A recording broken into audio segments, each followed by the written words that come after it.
a public school. I'd never been to a public school before in my life, and I was going to a public school again in a town of 10,000 people, so a tiny school still, but it was still bigger than any other school I'd been to. So I was exposed to like so many different kinds of people and everything.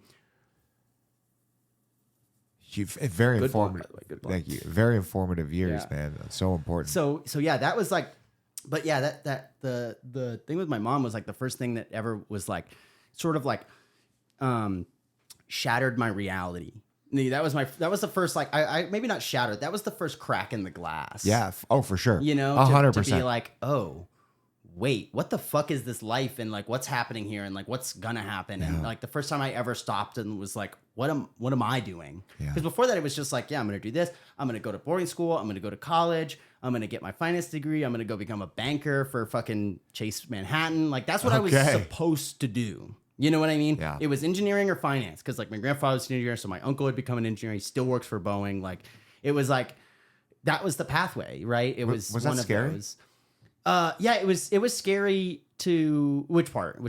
Well, it sounded like your life was already planned out at a young age. Yeah. It wasn't scary until that first crack in the glass, because it was like, I don't know, it's like being like we were talking about, it's like being an animal in the zoo before that. Like that's all like an animal that was bred in captivity. It was just like, that's what I knew. That to me was like aspirational, which, and by the way, it still is. Like, if you want to go and become a banker for Chase Manhattan and that's your dream, like, I'm not trying to diss on that or anything, right? Because that was once my dream. Of course. You know, that was like, yeah, I'm going to be successful. I'm going to fucking wear a suit every day. Yeah. Like, that's going to be my life.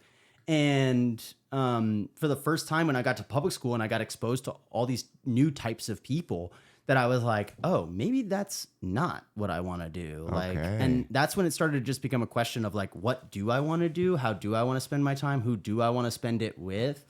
And really getting exposed to these like other, like, to be totally honest, like socioeconomic classes of people made me, I think, much more well-rounded. I'm much happier that way. I'd definitely be like the snobbiest piece of shit in the room if I had like just followed the path.